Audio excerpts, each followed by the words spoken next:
Good evening and thank you for joining us for KREM News 10 at 10, where we give you more news in less time. Let's get started. An update tonight about the missing WSU grad Nadia Cole. Pullman police say she could be connected to a missing 2-year-old girl and her father. Our Nicole Hernandez spoke with that toddler's mom, who wants, as she waits to hear for answers about where her daughter is. These are the moments 2-year-old Soraya Ong Harmon's mom is praying she gets back. I would do anything for just 5 more minutes of that. Yeah. Pullman police told Samara Harmon her daughter was missing yesterday. I pretty much burst into hysterics right off the bat.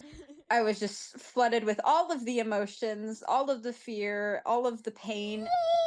Soraya has been missing since last Wednesday, making it 1 week now since Samara has seen her. Hi.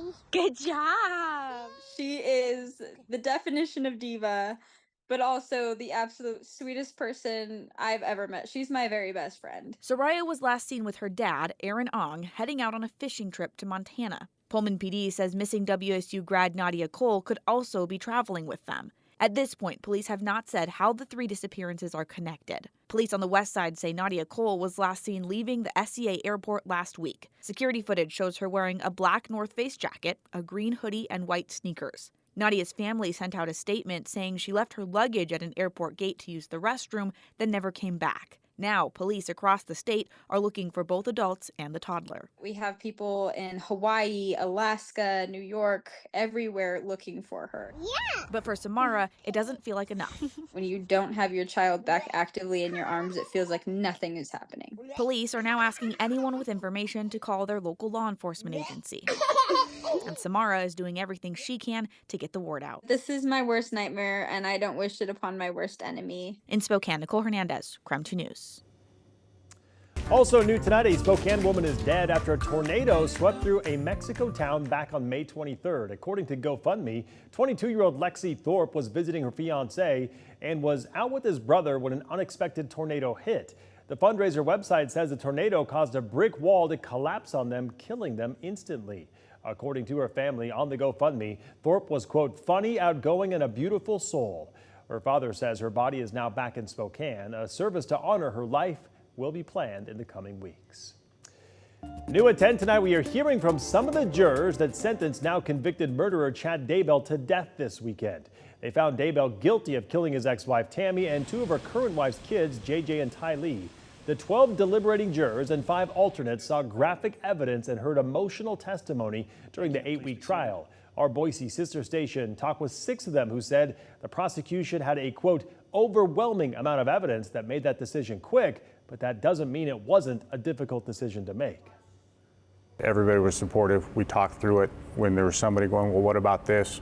We made sure that we went through it as thoroughly as possible, because again, all of us had to wake up, Sunday morning and be comfortable with what happened. It was very emotional, still is very emotional. When I think about it, I'm sure all these guys feel the same. Knowing that you were one of 12, one of 18 that condemned somebody basically to death. That's a heavy burden to live with the rest of your entire life.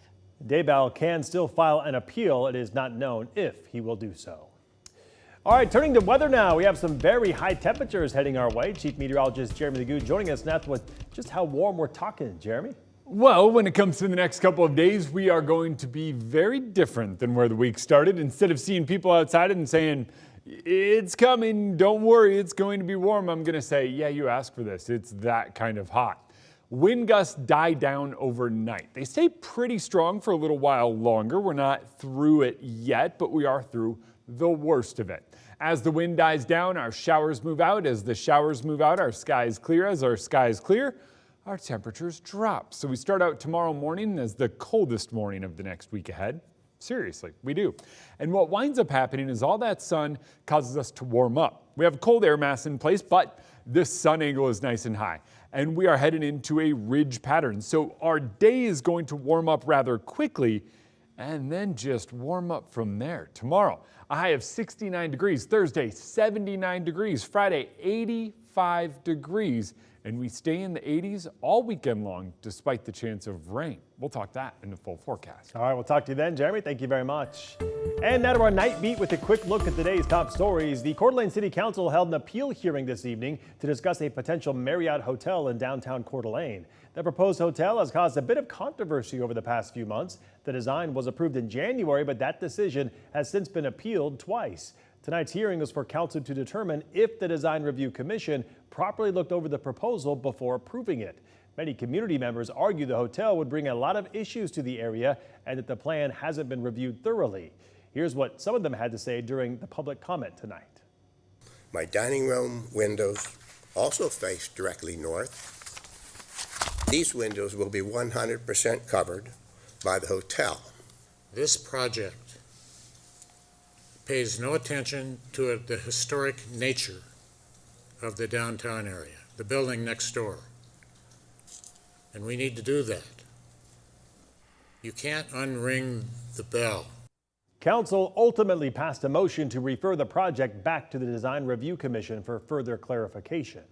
Spokane Mayor Lisa Brown declared an emergency response to the city's opioid crisis this morning, freeing up funding to address drug and fentanyl-related problems. It also lets the city address the needs of the unhoused community by reopening the Cannon Street shelter and increasing transportation to medical and treatment facilities for drug users.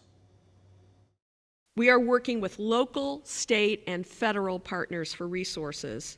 Spokane Police will be adding additional patrols in the corridor and adjacent areas.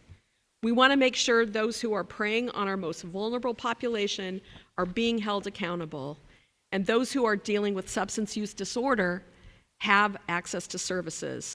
Mayor Brown said that she expects to see a difference in the 2nd and Division corridor over the next several weeks, thanks to today's declaration. Washington Senator Patty Murray led a Senate hearing today highlighting how abortion bans across the country have impacted families since the overturning of Roe v. Wade 2 years ago. Democrats at the hearing talked about how they believe current abortion bans across the country are cruel, while Republicans accused Democrats of using abortion rights as a political tool during the election year. Two big speakers from today were Senator Patty Murray and Senator Bill Cassidy. With these policies, they have told women in no uncertain terms, you don't control your body, we do. That is horrifying. My Democratic colleagues want you to think that Republicans believe terrible things. They'll attempt to normalize a decision to abort a child. We also heard from doctors at the hearing who say the abortion bans have forced patients to travel out of state for their health care. The Senate is planning to vote on a measure that would protect birth control access coming up on Wednesday. And that was your night beat. To learn more about any of these stories, just head to our website. That's KREM.com. Happening tomorrow, the Post Street Bridge in downtown Spokane is finally reopening after 4 years. The bridge will have one northbound lane to reconnect Post Street with Lincoln. The city of Spokane says it is going to make it a lot easier to get back across the Spokane River. And it's just a really great opportunity to get from downtown and the park to that north bank where, we've seen so much development. The new bridge renovations will also have pedestrian and bike lanes along with planters and benches. The Cooney County Sheriff's Office is asking for a $50 million budget for the 2025 fiscal year. That's a $6 million increase from the 2024 budget. According to our news partners at the Coeur d'Alene Press, the Sheriff's Office requested a combined $1.2 million increase for the Cooney County Jail for medical and mental health services. Approval is still needed from the county commissioners. The deadline for the University of Idaho to acquire the University of Phoenix has passed, but the deal is not dead yet. Despite the deadline's passing, both universities say they won't end the agreement through the month of June. In the meantime, the university says it will continue to speak with the governor and legislators about the possible deal. And that was your KREM 2 News 10 at 10, where you get more news in less time, but